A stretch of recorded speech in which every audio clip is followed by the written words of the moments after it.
Hola chicos, bueno, creo que esto está grabando, ojalá que esté grabando.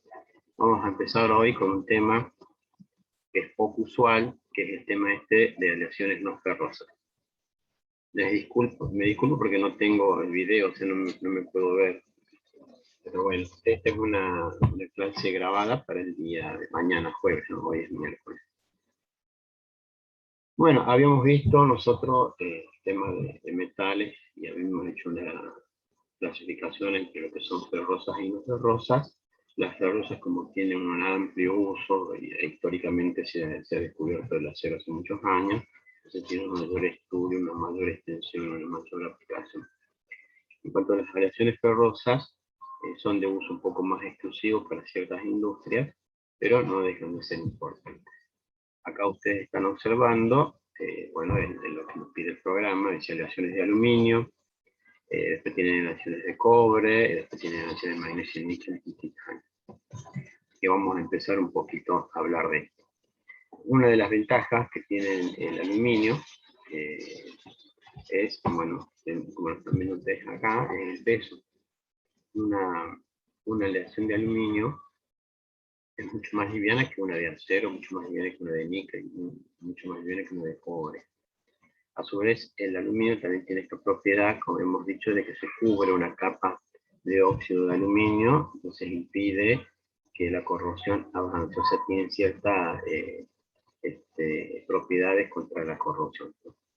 También tienen una buena extensión a la resistencia, digamos, como si le aplica alguna carga externa. Y bueno, tienen una propiedad que es una combinación de las anteriores, que es la propiedad específica de la resistencia, que es la resistencia dividido al peso. Y bueno, ahí tienen un costo, ¿no? Obviamente, esto del costo es importante a la hora de elegir aceros. Ustedes van a ver que en este caso, como están viendo acá, el aluminio es mucho más caro que el acero. Diríamos que es 6 veces más caro, ¿no? Ni hablar de una aleación de berilio. El cobre también es un poquito más caro, el níquel mucho más caro, y el titanio también es bastante caro. Entonces, para que uno tenga idea de que cuando uno va a armar una pieza y necesita realmente que sea más liviana, sí lo vale el costo, digamos, ¿no? Por eso es que la industria aeronáutica ya de hecho es mucho más caro, digamos, el semestre de usar este tipo de aleaciones. Aluminio. El aluminio, como ya dijimos, una de las propiedades que tiene es su peso, y otra de las propiedades que también tiene que son las conductividades eléctricas y térmicas. Uno va a encontrarse con una casa muy vieja de más de 40 o 50 años y va a encontrar que los cables eran los cables de aluminio forrados con tela. Yo todavía en casa de mis abuelos guardo esa imagen de que encontré un cable color plateado adentro y envuelto con una tela, ¿no? Obviamente tiene un plástico. Entonces tiene estas propiedades. Lo bueno del aluminio, bueno, por su estructura FCC, si centrada en las caras, tiene muchísima ductibilidad y puede adquirir distintas formas o piezas que uno vaya a necesitar, ¿no? Esto también está bueno porque uno puede doblarla fácilmente. Prueba está esto de las tapitas estas de cerveza, de Coca-Cola, que parten de una plancha y terminan en forma de una lata, ¿no? Que es bastante dúctil, digamos, ¿no? Acá abajo, como pusimos, la principal limitación que tiene es el punto de fusión, que es 660. Es decir, para aplicaciones de 300 grados para arriba, no sería bueno usar el aluminio. Y uno diría, 300 grados no es mucho, sí, es verdad, no es mucho, depende para qué, pero el aluminio, dada la propiedad esta del peso, se usa mucho en aeronáutica. Uno puede observar que a medida que uno se eleva en la atmósfera a unos 30.000 pies, o sea, unos 10.000 metros, las temperaturas caen por debajo de cero. 80 grados bajo cero, 50 grados bajo cero, ¿no? Entonces, esta propiedad, que es un límite en la temperatura, en el caso de la aeronáutica no sería un inconveniente, porque la aeronáutica siempre va a estar por temperaturas casi siempre por debajo de cero, ¿no? En cuanto a la resistencia mecánica, el aluminio como elemento puro, digamos, es muy poco resistente, pero tiene la propiedad de poder aliarse con otros elementos, con otros aliantes, con otros metales,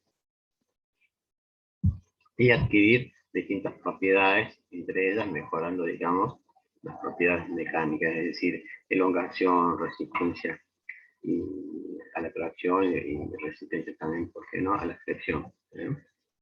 Las propiedades más comunes que se suelen encontrar justamente son la resistencia a la tracción, pero también uno puede mencionar la resistencia a la tenacidad de la fractura.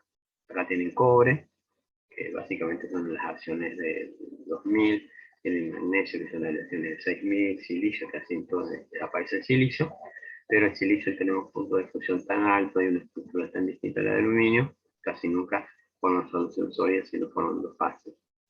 Tienen zinc, que es la aleación 7000, que yo les voy adelantando, que es una clasificación que se hace del tipo de aleaciones. El endurecimiento por precipitación es uno de los principales tratamientos térmicos que se le puede aplicar al aluminio y sirve para, justamente para endurecer por medio de precipitados.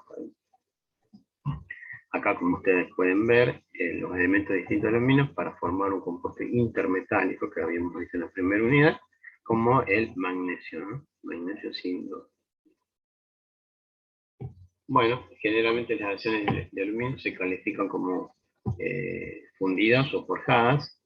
En el caso de las fundidas, bueno, siempre se levanta la temperatura, se la pone en un molde y se obtiene una pinta. En el caso de las forjadas, esto pasa por un tren de laminado y se obtienen chapas, placas o perfiles que uno puede comprar y después mecanizar.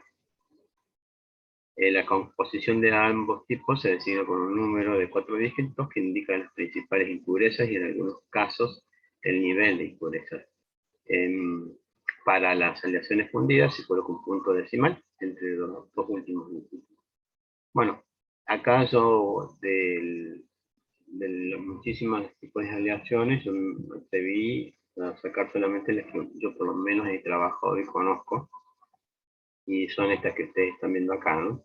Por ejemplo, la aleación 1100 es una aleación prácticamente de aluminio puro, y es la que se usa en las latas de papel, el papel en sí, el papel de aluminio que uno usa en la cocina, es este tipo de aleación. Las latas de soda o de cerveza también, y tienen muy poquito cobre. No son tratables térmicamente porque al tener pocos aliantes no se puede hacer ningún precipitado que haga que se endurezcan las piezas. Después las aleaciones 3003, que son aleaciones que tienen un poquito más de manganeso, y obviamente aumenta un poco más las propiedades como la de la tensión y la de fluencia, no mucho, y la elongación sigue siendo bastante importante, y son las de las ollas, de las cacerolas de aluminio que hay. Después tienen estos 50-52, que ustedes ya pueden observar que tienen un poquito de cromo, y estas ya sirven como para hacer, en este caso para resistir un poquito más la corrosión, y son usados en tubos hidráulicos. Son relativamente blandas y muy dúctiles, y entonces esto permite agarrar un tubo de 5 metros de largo, cortarlo, darle cierta forma para hacer un tubo o una cañería, ¿no? Nosotros ahí en la fábrica utilizamos esta aleación para hacer la cañería, donde para en caso de algún aviones. Siempre que uno va a doblar un caño, esto es un poco más de procesos, el hecho de que no se agrieten y no se arruguen va a depender, bueno, del ángulo de doblado, del espesor del caño y también del diámetro de la cañería. también tenemos otras aleaciones como las más conocidas. Digo conocidas que son a partir de 1970, la 2024, una que tiene una cantidad importante de cobre, magnesio, manganeso y menos del 5% de silicio. Esta sí se puede trabajar térmicamente y el tratamiento que uno le puede brindar a la aleación 2024 es el envejecimiento, que ya en un ratito ya detallamos mejor. Después van a tener también una resistencia, como pueden ver, bastante alta, de 485 de megapascales, y esta de fluencia, bueno, un poco menos, 415. De elongación se disminuye bastante. Esto se usa en partes estructurales de los aviones, ¿no? Son piezas que van a estar solicitadas a algún tipo de carga, flexión, torsión, compresión, lo que fuese, o combinación de las anteriores, y va a poder resistir esto, bueno, por un periodo de tiempo, ¿no? Siempre los aviones, digo aviones porque el aluminio siempre va más dirigido para esta industria. Después tiene la 6061, que también es para tubos, que tienen un poco más de resistencia a la corrosión. Quizás sean un poco más rígidos. También se usan para hacer piezas en lugares específicos, y también hay chapas. Para todo vienen en chapas y perfiles, ¿no? Perfiles, chapas y placas como para mecanizar. En este caso la 7075 es mucho más dura que la 2024, aunque aquí no está expuesto. La 7075 tiene menos resistencia a la tenacidad. ¿Qué quiere decir eso de menos resistencia a la tenacidad? Al ser más duro, son más frágiles. Es decir, si nuestra pieza o elemento que va a resistir algún tipo de solicitación o un esfuerzo mecánico, si tiene una grieta, esta va a crecer abruptamente a un determinado punto, no así la pieza de 2024, que tiene un poquitito más de elongación. Después tienen estas aleaciones de fundición, que son tratables térmicamente, que son mucho más conocidas.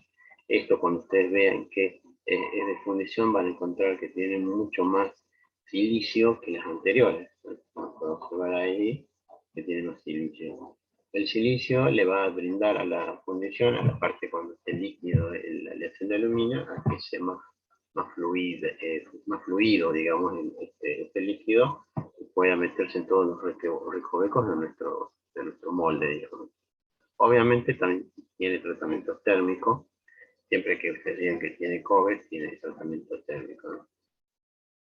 Y este de silicio la hace más frágil, aunque el tratamiento ya es temple, en este caso es envejecible, en este caso es temple. Ahí ustedes pueden ver que el cárter de un motor, las plantas de un avión, que son bastante duras. En la fábrica, por ejemplo, ahora actualmente se están haciendo los cambios de los neumáticos de los ruedas de los aviones, y hay una propiedad que tienen estas aleaciones, de que se pueden, después de determinados aterrizajes, se pueden agrietar. Entonces se utiliza un método de ensayo no destructivo llamado corrientes Eddy, o corrientes inductivas, que detecta si hay o no grietas. Si no las hay, bueno, se cambia de cubierta y se manda de nuevo. Y si las hay, directamente se desecha. Ese es el tipo de reacción de estas ondas.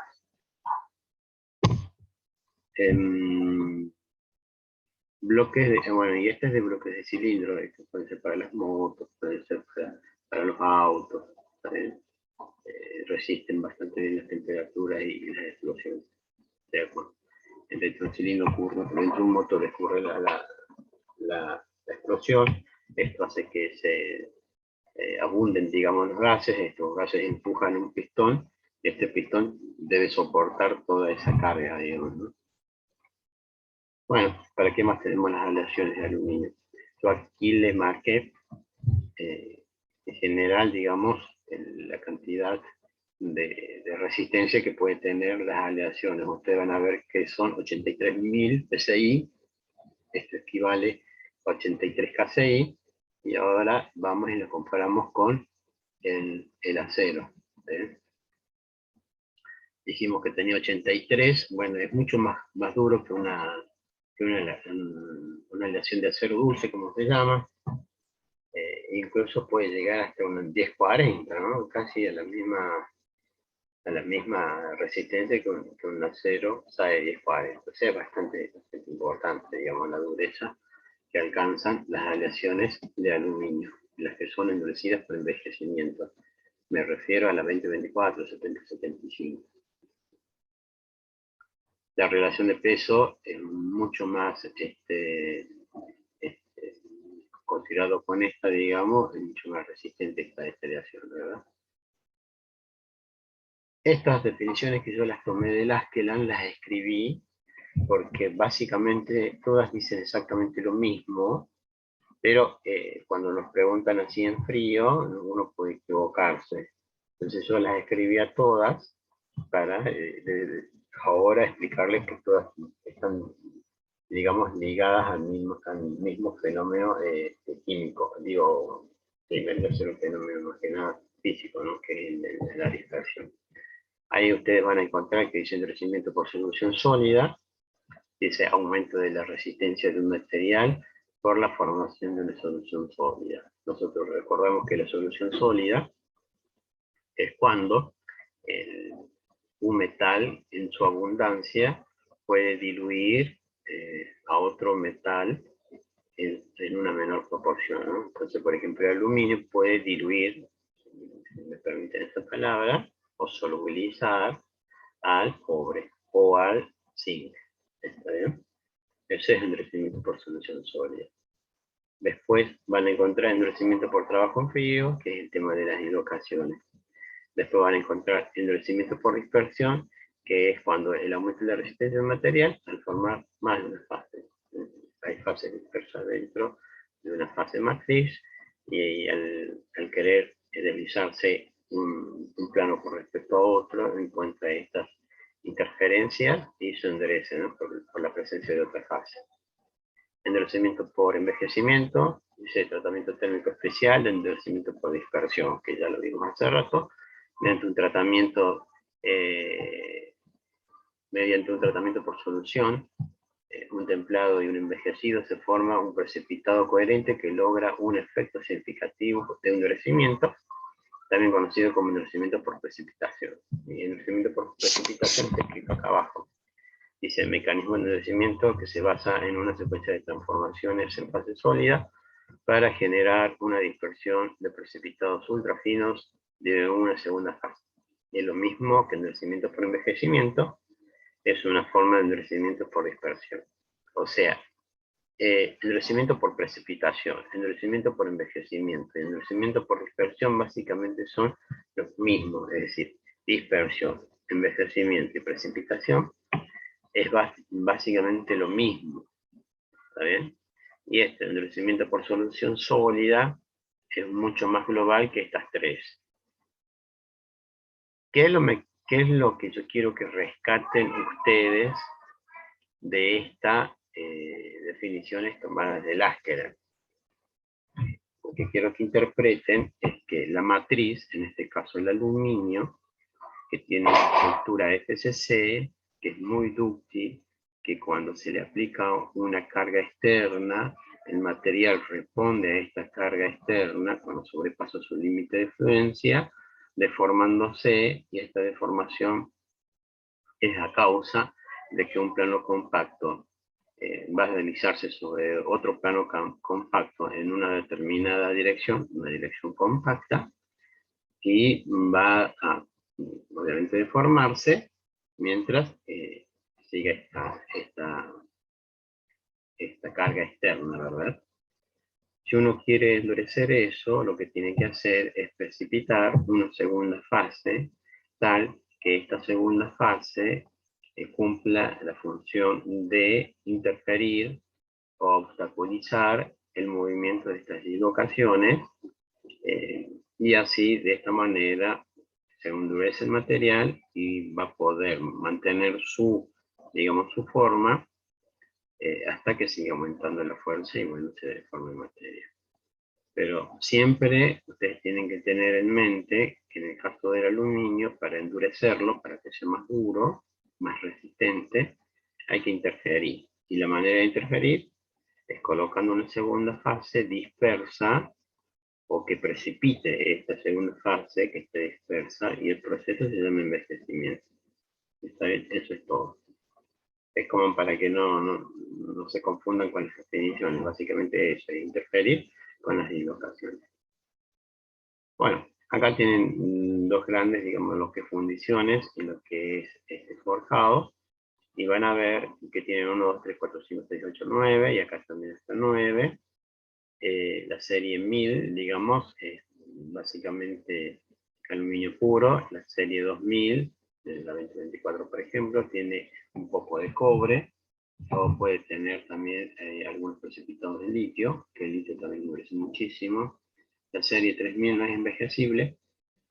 La serie 4000 es envejecible, pero muy poco. ¿Qué quiere decir? Que no adquiere gran dureza, a eso me refiero. Después tienen la 5052, que tampoco es envejecible, que yo les hablé de las cañerías. La serie 6061, que es envejecible. La 70, por ejemplo la 7075, que es muy endurecible. Y después tienen la 8000, que es poco usual, que ya usa elementos como litio o boro. Y la 9 no existe, no se usa. Eso es más o menos para las forjadas, que uno compra una placa y hace una pieza, o puede comprar una chapa y hacer la parte externa de los aviones, que se llama fuselaje. Se tienen las fundiciones, que vamos exactamente lo mismo que la anterior. Algunas son envejecibles, otras no. Las que sí he podido estudiar y comprobarlas, la 2024 y la 7075. He hecho algunos análisis de la 5052 y la 6061. ¿Sí? Bueno, y ahí tienen los grados de templado. ¿Para qué me sirven a mí los grados de templado? Hay una norma que me especifica los grados y la temperatura y el tiempo según el espesor de las chapas o del material que yo vaya a templar. Entonces, eso lo tomamos de esa norma. Y, ¿qué les puedo decir? Por ejemplo, esta F es cuando se la trae de fabricación. Como dice acá, está forjada, puede ser fundida, etc. La O, que es recocido, que es la condición más blanda que tiene, donde todas las ocasiones tienen su mínima expresión. Después tienen la H, que es la cold worker. Esta H es hardness, se lee como hardness, le quiere decir hardness 1, hardness 12, hardness 16. En medida que va aumentando su dureza, digamos, ¿no? Eso también se ve en los aceros inoxidables. Se van a encontrar que el 304H1, 304H2, 304H3, quiere decir que tiene una deformación importante y son bastante duros. Eso en cuanto al acero inoxidable, y acá es similar. Después la W es cuando la solución está, el de solución, es decir, se lleva a una temperatura tal al cual el aleante que está dentro del aluminio se disuelve, después se templa, y eso se llama solución tratada o solubilizada. Y después tienen la T, que la T es ya cuando el aluminio ha pasado un proceso de envejecimiento, el que ustedes tienen que conocer y memorizarlo, así simplemente para el parcial, es la T4 y la T6. Yo les puedo tomar lo otro, pero la más importante, la T4 y la T6. Esta es la T4, solución tratada y naturalmente envejecida, y la 6 es exactamente lo mismo, solución tratada y artificialmente envejecida. Después van a ver que la T7 también es, y está envejecida y estabilizada por sobre envejecimiento. Eso se ve en la 70-75. La 8 es cuando está tratada, digamos, deformada en frío y después artificialmente envejecida. La 9 es artificialmente envejecida y después, digamos, doblada o tratada. A su vez, ustedes van a ver que, por ejemplo, después del 7, hay un 1, o hay un 3, o hay un 4, que son como cosas unos tratamientos mucho más específicos. Esto que ustedes están viendo acá, la 7 y la 8, son termomecánicos. ¿Por qué son tratamientos termomecánicos? Porque se le aplica dice cold work, que es una deformación, y después se la envejece, o al revés. Primero la tratan térmicamente y después mecánicamente, digamos, ¿no? Entonces, hay situaciones que no se pueden conseguir los mismos tratamientos porque son especiales, porque la pieza, mientras se la está tratando térmico, el tratamiento térmico se la estira la pieza. Y eso lo hacen en fábrica en Estados Unidos. Nosotros aquí en Argentina compramos ahí, por ejemplo. Acá creo que hay una empresa grande que es la Alvar, que provee, pero no provee todas las aleaciones. Bueno, y acá también les puse algunas de las tensiones que se pueden conseguir, ¿no?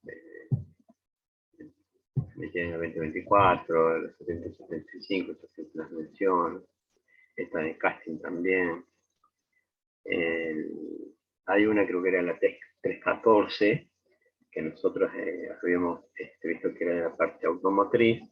Si traen a la fábrica de aviones, para que le hagan un análisis químico y para que le hagan un ensayo de fatiga, por ejemplo, alguna pieza que es de aluminio que va en alguna parte del auto, que no te dicen en qué parte ni de qué auto, y uno le hace todos los dispositivos para hacerle un ensayo de fatiga, y después de un determinado ciclo, que será una semana, que está ahí moviéndose la pieza, bajo solicitaciones cíclicas, se la desarma, se la lleva al laboratorio de ensayo no destructivo, se le aplica tintas penetrantes, y ahí se descubre el tema de que tiene ciertas grietas o no. Si tiene ciertas grietas, se reporta, el fabricante dirá, bueno, aguanto tantos ciclos que empecemos con la producción, o se esperaba que alcance ciertos ciclos y no alcanzó ciertos ciclos, entonces se le pone algún tipo de refuerzo.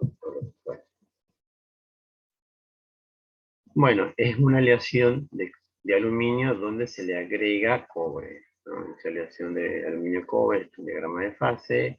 Hay ciertas microestructuras que pueden desarrollarse durante el enfriamiento de una aleación de aluminio con 4% de cobre. Ustedes van a observar acá que hay un diagrama de fase, acá hay un eutéptico, hay una solución sólida alfa, acá hay una solución sólida tita, la tita está acá adentro. Entonces ustedes pueden observar que esta parte por arriba es líquido, y que uno cuando empieza a bajar la temperatura, se encuentra en esta región del diagrama y va a decir que es una solución bifásica porque se encuentra la solución sólida alfa con líquido. A medida que va disminuyendo la temperatura, todo va a convertirse en solución alfa y va a llegar a un punto que va a entrar de nuevo en la zona bifásica, porque esta es una sola fase ahí, todo esto es una sola fase, y esta zona ya, bueno, es todo de dos fases. Y acá, cuando uno llega acá, van a surgir dos maneras en las que puede presentarse esta región bifásica. Esta, la que yo estoy observando, es cuando directamente se baja la temperatura y aparece una región bifásica, y la fase, digamos, tita va a crecer bordeando, por decirlo así, a la fase alfa, ¿no? Es una estructura que no es de las mejores, no es lo que se desea, ¿no? Porque fragiliza mucho la generación. Esto es cuando se baja la temperatura. Y después uno puede llegar a obtener este tipo de aleación, que es el mismo material, solo que con distinta morfología, ¿no? Con distinta microestructura. Esta se encuentra que la fase tita, digamos, es toda una fase continua, y en este caso son como islas pequeñas distribuidas en toda la matriz de la fase sólida, de la solución sólida. Dice, relación de energía interfacial. ¿Qué diferencia hay entre esta fase, que es todo continuo, con esta fase de acá? Que esta de acá puede tener una relación interfacial mucho menor que esta que está acá. porque esta es continua, y esta al tener determinada cantidad de precipitados pequeños, su energía es mucho más alta. Entonces, ¿cómo uno puede introducir algún elemento, algún factor para obtener esta que me interesa a mí y no esta acá? Bueno, eso se llama tratamiento térmico. Dice relación de energía interfacial. Dice, esperamos que el precipitado tenga una forma esférica para minimizar la energía superficial. Sin embargo, cuando el precipitado se forma en la interfaz, la forma del precipitado también está influenciada por la energía interfacial del límite entre granos de la matriz del precipitado. Suponiendo que la segunda fase está nucleando en los límites de granos, las energías de superficie interfacial del límite matriz precipitado y la energía del límite de grano y la matriz fijan un ángulo diedro entre la interfaz matriz precipitado, que a su vez determina la forma del precipitado. Ustedes van a encontrar que el efecto de la energía superficial y el ángulo diedro de la forma del precipitado. Si el precipitado es redondo, como ustedes pueden ver acá, θ tiene que ser igual a 180. El precipitado tiene esta forma, que está nucleado pero no es esférico, tiene 60 grados. Y en este caso, el ángulo va a ser 0 grados. ¿Sí? Dice, si la fase del precipitado humedece completamente el grano, similar como el agua humedece el vidrio, entonces el ángulo de diedro es 0, porque humedece todo el grano. Entonces, la segunda fase crece como una capa continua a lo largo de los límites de grano de la fase de la matriz. Si el ángulo de diedro es pequeño, el precipitado puede ser continuo. Si el precipitado también es duro y quebradizo, la fina película que rodea los granos y la matriz hace que la aleación sea muy frágil. Por otro lado, se forman precipitados discontinuos e incluso esféricos cuando el ángulo de diedro es grande. Esto ocurre si la fase del precipitado no humedece la matriz. Yo les cuento esta anécdota de que una vuelta teníamos que calificar los hornos de tratamientos térmicos para las aleaciones de aluminio. Entonces se ponían probetas y bueno, se hacía todo el proceso. Y se anotaban las variables de tiempo, se anotaban las variables de temperatura y se anotaban las variables de dónde, en qué punto del horno se colocaban las probetas. Después de esto se traía al laboratorio y una de las variables principales que se analizaba a través de la metalografía, es decir, de que agarren un metal, lo empastillen en una matriz polimérica, después la vayan, la ligen, pues la pulan y después creo que le ponen picral en este caso, o algún atacante básico, que esos son para los aluminios, y uno va y las observa en el microscopio metalúrgico, y ahí observa cómo los precipitados, a medida que pasan el tiempo, se van acercando hacia el borde de grano. Y finalmente, cuando llegan al borde de grano, pueden ocurrir esta fase. Uno de los principales inconvenientes que había en esta calificación del proceso era los puntos de fusión que se daban en la aleación, digamos, ¿no?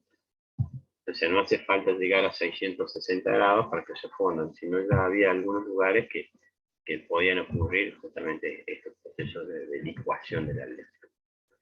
Cuando se licúa la aleación te puede provocar este tipo de precipitado, este tipo o este tipo. Lo mejor de todo es esto que está acá.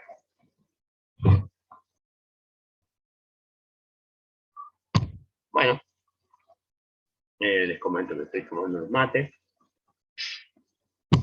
Dice precipitado coherente. Cuando el precipitado, o sea, cuando ocurre esto de la solubilización, y se baja la temperatura, el precipitado puede adoptar dos formas distintas. Una es coherente, como la que están viendo acá, y la otra no coherente.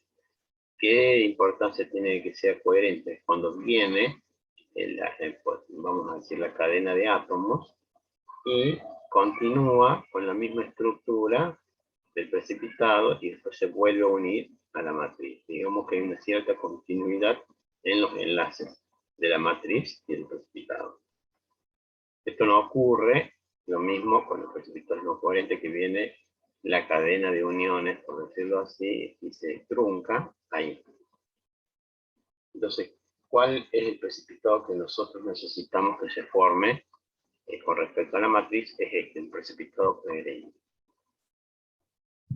Bueno, una vez teniendo en mente esto, nosotros podemos empezar a entender el endurecimiento por envejecimiento o por precipitación. Es básicamente lo mismo, habíamos dicho, ya nos habíamos puesto de acuerdo anteriormente, que envejecimiento o precipitación es exactamente lo mismo. Bueno, acá ustedes están observando un diagrama de fase parcial de la aleación de aluminio, que en este punto es 100% de aluminio, y acá tienen cierto porcentaje de cobre. Casi siempre el porcentaje de cobre es de 4%.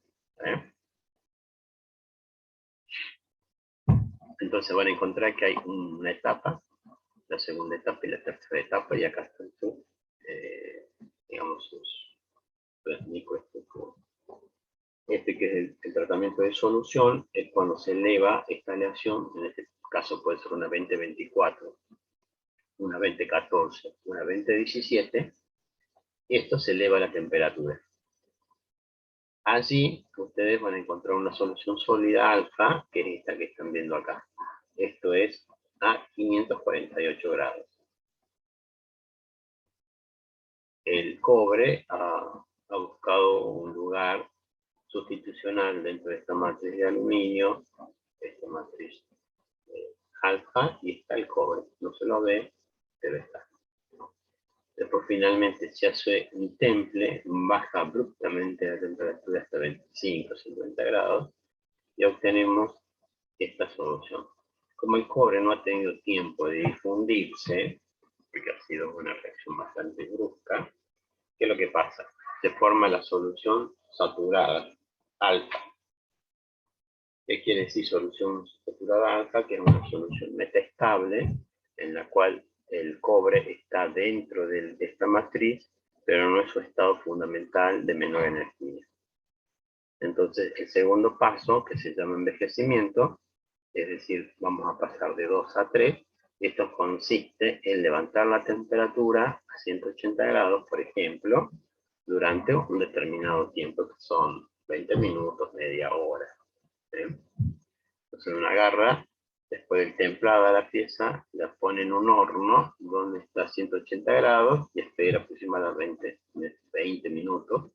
Y en ese tiempo, con esta temperatura, el cobre tiene suficiente energía para difundir y buscar un estado más estable. Y ahí es donde se producen, entre comillas, los precipitados. Por eso se dice envejecimiento o precipitación. Entonces esto va a pasar de ser una solución sólida sobresaturada a una solución sólida, donde está la matriz alfa, y vamos a encontrar que el cobre precipitado en una solución, en una nueva fase llamada TIP. Y esto es el motivo por el cual las soluciones se endurecen. ¿Por qué? Porque ese precipitado, que está finamente distribuido en la matriz alfa, provoca que cuando se quiera elongar o deformar el aluminio, estas pequeñas islas, estos pequeños puntos, se lo impiden, entonces se entiende que la aleación ha endurecido. Acá lo tienen ustedes gráficamente. Ustedes están viendo que la línea roja es cuando se levanta la temperatura y se templa. Se levanta la temperatura, va y se templa. Y después viene la temperatura T2, que es la temperatura de precipitación. Esta temperatura T2 va a estar en función del tiempo, ¿no? ¿Qué quiere decir esto? Si yo tengo, como pueden ver ustedes acá, el tiempo de envejecimiento, o sea, hasta este punto que llega acá, si yo uso 260 grados, yo voy a usar que si esto es una hora, esto es la décima de una hora, y así es la centésima de una hora, y puedo calcular cuántos minutos está esta aleación. A esa temperatura. Pero si yo empiezo a disminuir la temperatura, yo puedo empezar a aumentar el tiempo. Entonces es una relación de compromiso, porque como el proceso es difusional, entonces o aumento la temperatura o aumento el tiempo. Entonces esa búsqueda de tiempo versus temperatura, más que nada va a estar condicionada por los procesos, por las variables procesales. Si yo no puedo manejarme con 260 grados, porque la aleación la tengo que sacar, tirar al horno, sacarla. ¿Está bien? No es conveniente, porque tiene que ser muy rápido. Entonces se disminuye la temperatura hasta 190, y uno a 190 con esta aleación de cobre, con valiente cobre, uno puede sumergir la pieza, esperar 40, 50 minutos, sacar la pieza, y el proceso se hace más, está bien, se hace más largo, pero se hace más controlable. ¿Qué pasa cuando se deja mucho tiempo o se usa mucha temperatura? Es el famoso sobreenvejecimiento. ¿Qué es el sobreenvejecimiento?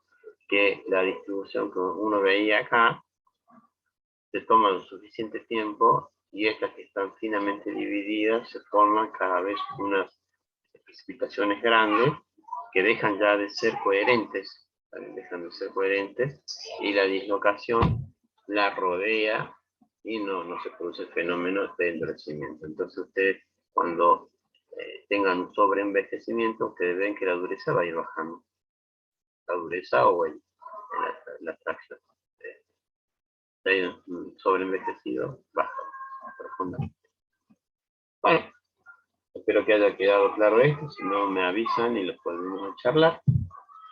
Otra de las aleaciones importantes que uno observa es la del cobre. En el caso del cobre, la mayor aleación vendida, en realidad no es aleación, es el cobre puro, que esto se logra por electrólisis, ¿también?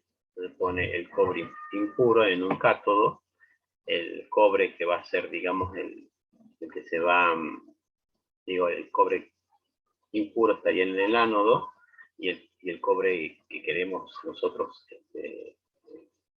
obtener, que es el cobre electrolítico, va a estar en el ánodo.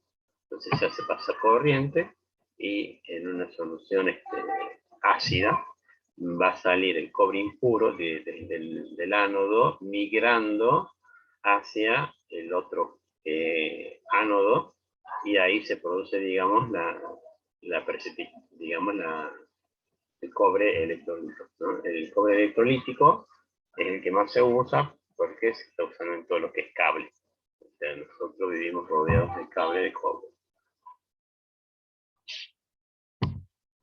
Después, el cobre, como está casi en el medio de la tabla periódica, tiene mucha afinidad con muchísimos otros metales, y se produce una aleación con los otros metales, y esta aleación le da un montón de propiedades. Entre las más comunes son el latón, que se usa zinc, está el bronce, que se usa en este caso estaño, y las alpacas, que tienen algo de níquel con zinc. Las alpacas, que no son tan conocidas, son las hebillas de los cintos, por ejemplo, ese color plateado de la hebilla de cinto en una alpaca. Sí, es una aleación de cobre que tiene bastante níquel y zinc, y por lo tanto se lo plateado. En el caso de bronce están todas las estatuas de acá de la capital de Córdoba. Y el latón, bueno, eso también se usa mucho, esta aleación de cobre con zinc, pero es una menor proporción que los otros metales. Bueno, y acá tienen, ustedes van a ver también, si los comparamos esta tabla, 66 PCI, esta de zinc, trabajó en trigo 98, KCI, digo, esta de iridio, que llega casi a 200 KCI, eso se usa en la industria aeroespacial, no en la aeronáutica, sino en la aeroespacial. Son aleaciones muy duras. Y uno diría, ¿y para qué me sirve una aleación tan dura y tan pesada? ¿Por qué no uso acero? Y bueno, porque una de las características que tiene el cobre es que se usa para fricción. Todo lo que sean bujes o la parte esta que va a sostener, digamos, los rodillos, las bolitas estas de un engranaje o lo que fuese, se usa cobre, que tiene una buena dureza, pero se usa fundamentalmente por sus propiedades de fricción. Y después al cobre ustedes también lo pueden aliar con otros elementos y endurecer. Ahí tienen el bronce y el manganeso, es bastante importante. Y bueno, y acá tienen con zinc, con estaño.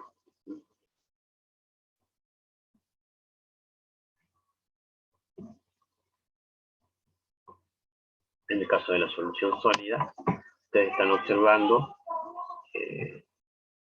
cómo afecta, digamos, el tamaño de los átomos, digamos, que van a acompañar a esta aleación de cobre, y ahí tienen el berilio, como el berilio, que es un átomo muy pequeño, está ocupando un lugar sustitucional, y esto provoca una deformación alrededor del mismo, que hace que la aleación se endurezca muchísimo.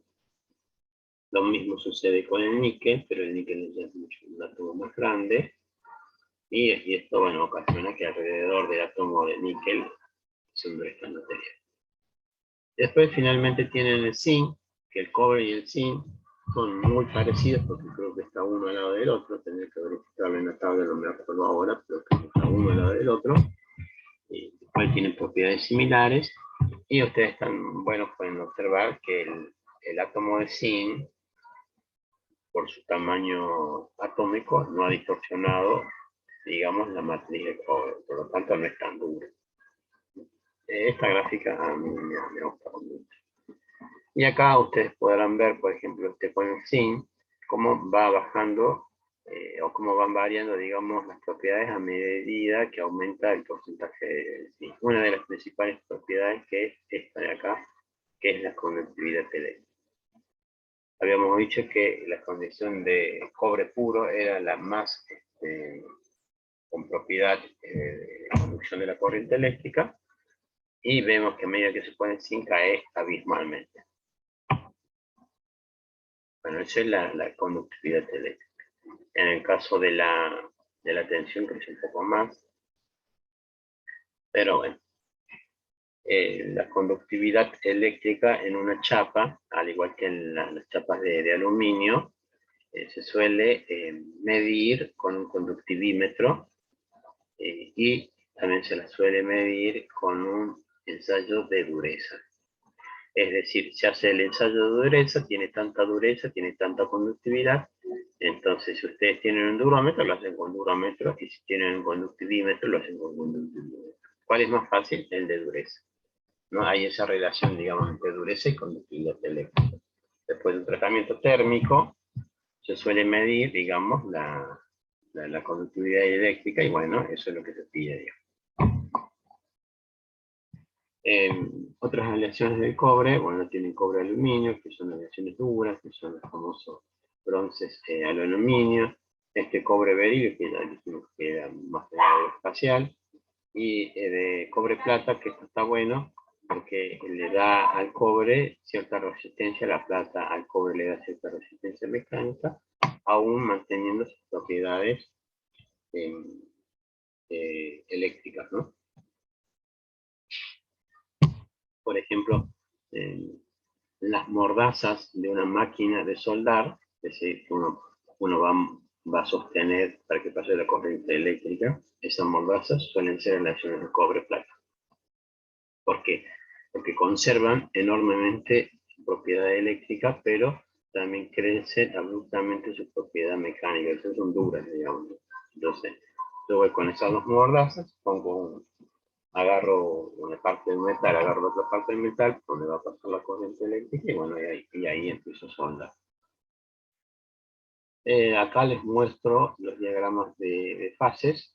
Esto no tiene otra intención que recordarles o decirles que cuando ustedes vean una línea horizontal en un diagrama de fase, es porque hay un cambio de reacción, y estas, en general, todas las que sean líneas horizontales van a tener las típicas reacciones de tritéctico, monotéctico, heptectoide, en fin. Son diagramas un poco más complejos. Bueno, acá tienen otras. Yo muestro acá, por ejemplo, cómo se mezcla con el aluminio, cómo se mezcla con el berilio. Acá tienen cómo se mezcla con el zinc, acá qué porcentaje de estaño tiene. A medida que uno lo va analizando, puede descubrir cosas. Por ejemplo, esta de acá, que es la del aluminio, te van a encontrar que es una aleación casi siempre que tenga hasta 10. Los bronces al aluminio suelen tener hasta 10, es decir, no llegan al auténtico. Pero esta aleación, cuando uno observa el diagrama, si esta aleación se puede tratar térmicamente con temple y revenido, y efectivamente es así.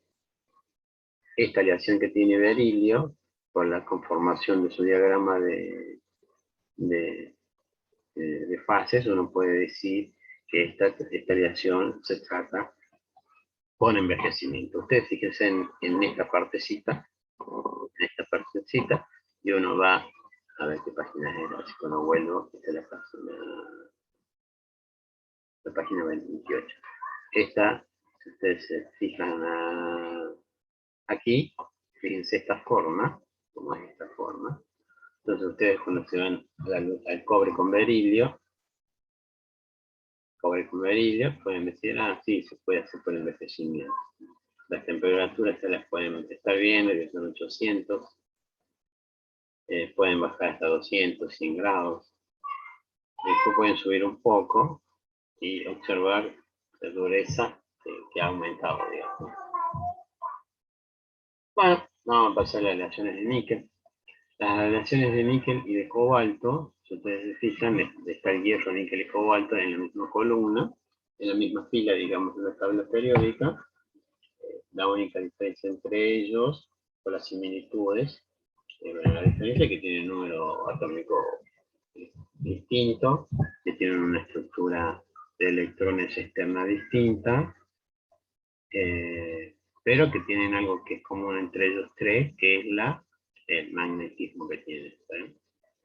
Las aleaciones tanto de níquel como de cobalto, cuando veamos su punto de fusión, son bastante elevados, quiere decir que aprovechando eso, nosotros podemos utilizar estas aleaciones de níquel para situaciones donde necesitemos que la pieza esté sometida a altas temperaturas,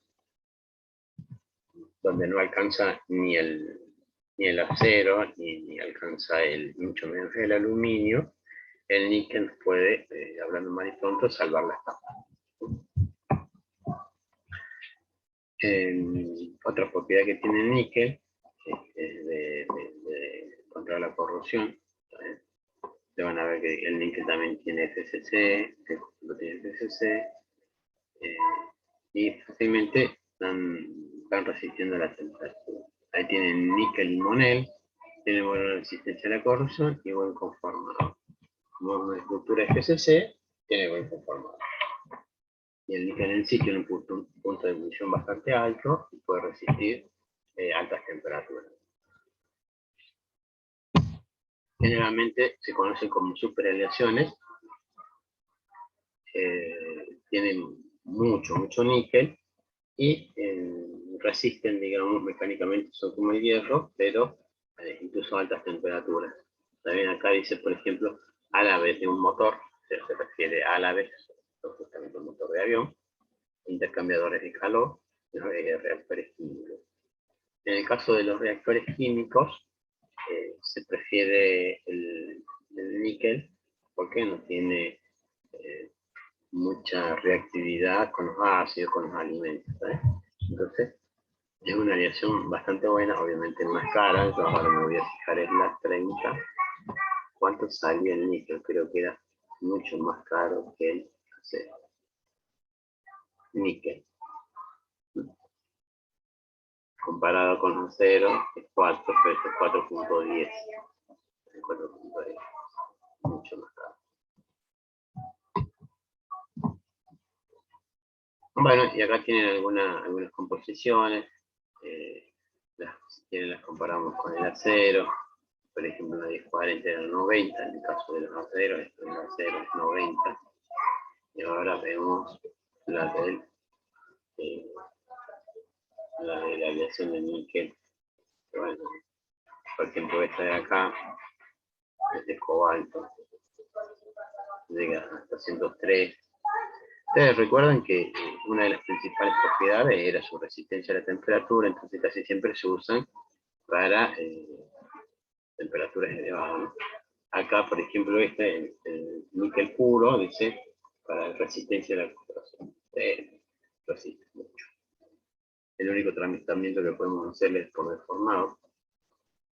Esta de níquel cobre también podemos hacerla para bombas, para válvulas, para intercambiador de calor, para ejes, para resortes, para impeller. Tenemos todo. Acá tratamiento térmico de anestesia. Esta de Inconel, que tiene carburos. Estos carburos se forman cuando hay carbono que va a reaccionar ya sea con el cromo o con el níquel, más que nada con el cromo, y con el hierro. Entonces estos carburos van a impedir los hidrocarbonos en vez de hacerse mucho más duro. Entonces se usa para el tratamiento térmico. Y bueno, casi todos ustedes ven el intercambiador de calor, intercambiador de calor o algo que resista la corrosión, por ejemplo, toda la industria química, y se usa mucho y acá es importante porque, como habíamos mencionado, para ser tan redundante, arriba de 400 grados, obviamente que los aceros se usan hasta 150 grados, como mucho, 200 grados, no más de eso. Ni hablar a 400, porque si usamos un acero a 400 grados, se estaría haciendo un proceso de revenido. O sea, la pieza se ablandaría. No se usa esta temperatura en acero. A 200 tampoco. ¿Está bien? Yo me refiero si va a ser una pieza que está cargada o está pecada, felicitaciones. En el caso de las superalaciones, podemos ver el Monel, que a los 400 grados tiene una resistencia enorme, puede ser el Inconel, puede ser el Monel 400, tiene que el puro bastante grande. Pero este es para dar una idea de que estas superaleaciones, en el caso de los níquel, son temperaturas elevadas. Bueno, y ahora pasamos al tema de titanio. Las chapas de titanio comparadas con las de aluminio y con las de acero pueden ser un gris opaco o más oscuro. Las chapas de aluminio suelen ser un gris no tan oscuro de aluminio, las chapas de aluminio son un gris no tan oscuro como la del titanio.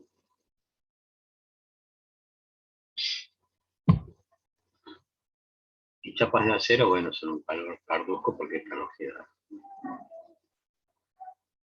Bueno, acá tenemos el titanio.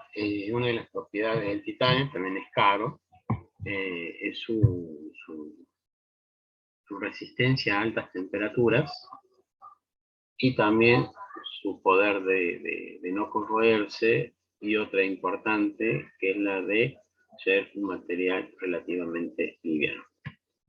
O sea, el titanio tiene todas, digamos, ¿no? Soporta bien elevada temperatura, se banca la corrosión, tiene una muy buena resistencia mecánica y es liviano.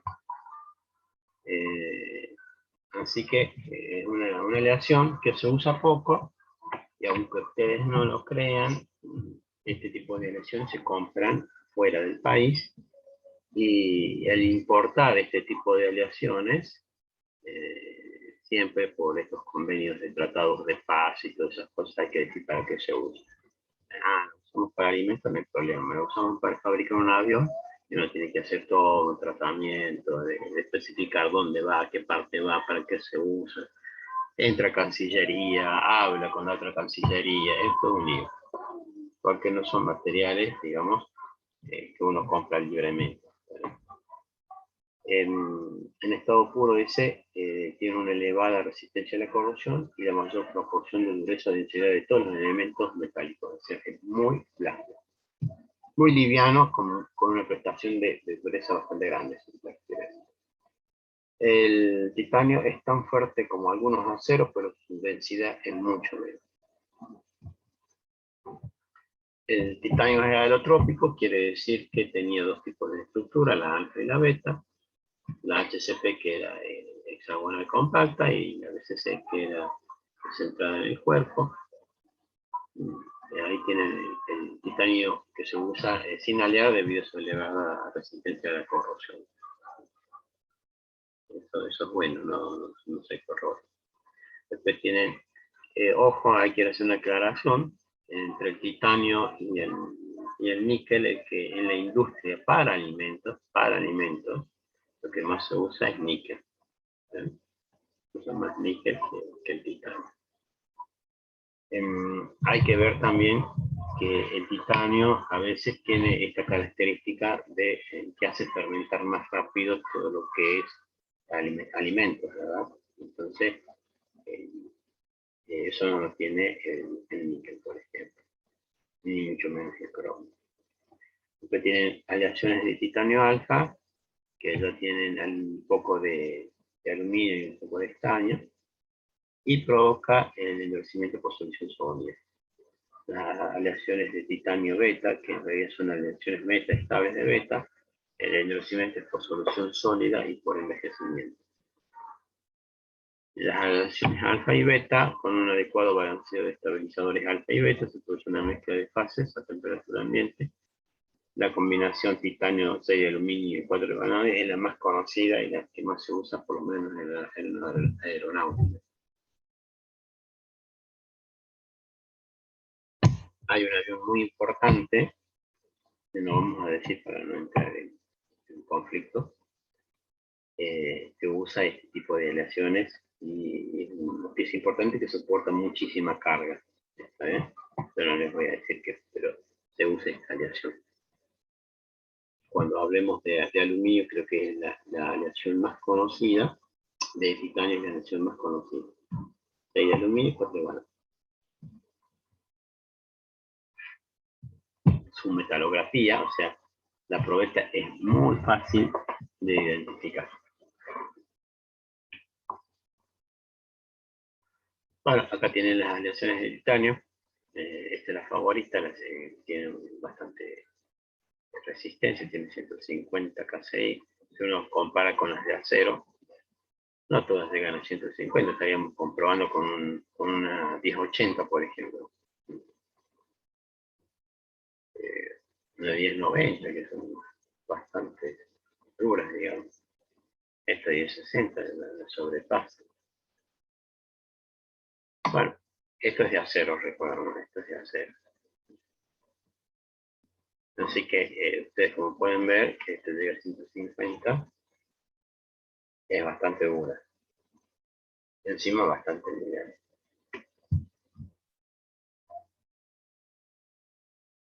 Bueno, y acá como les muestro algunos diagramas con el estaño y con el aluminio. Es más que nada para mostrarles cómo son los diagramas y lo complicados que son. No son fáciles de interpretar.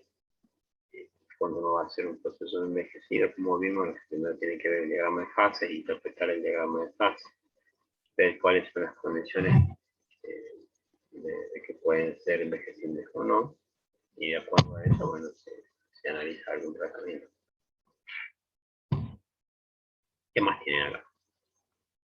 Esta con molibdeno y con manganeso. Y esta otra, bueno, acá bien, está linda esta gráfica, al igual que el níquel, el titanio tiene unas buenas prestaciones a elevadas temperaturas, obviamente menor si uno la compara, por ejemplo, con la del níquel. Lo voy a traer.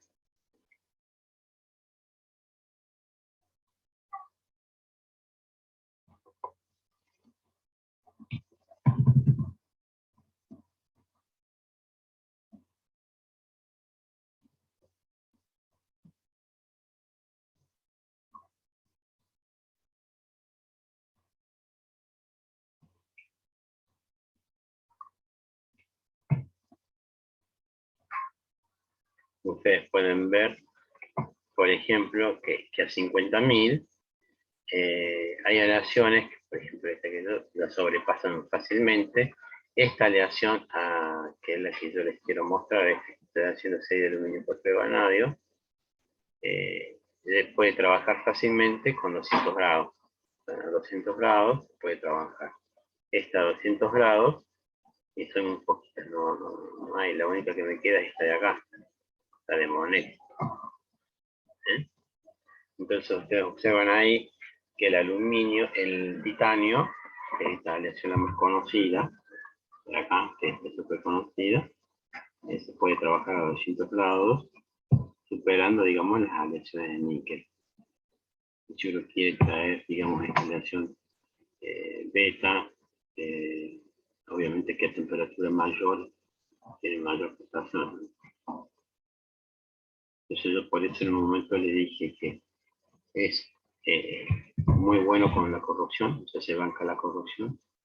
Es muy liviano, lo que a mí me da uso en otras industrias, aeronáutica espacial. También es muy resistente y son ventajas que tiene. En la parte alimenticia no, porque suele ser un provocador, digamos, un catalizador de algunas reacciones que hacen que los alimentos no duren mucho en sus hábitats. Pero la parte aeronáutica y espacial del titanio viene de 10. Y acá les quería mostrar cómo se reconoce, digamos, esta aleación. En este caso es la recocida y un enfriamiento rápido.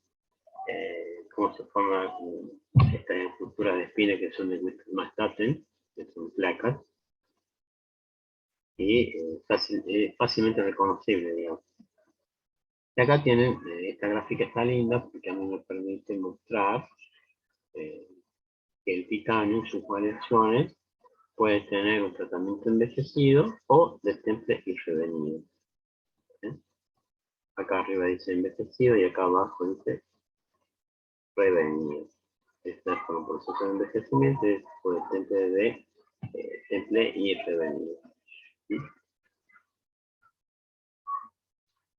En el caso de la aleación alfa, es esta de acá abajo, y la beta sobresaturada es esta de acá arriba. Bueno, eso les quería mostrar que el titanio puede tanto ser tratado térmicamente con temple y revenido y tratado con envejecido.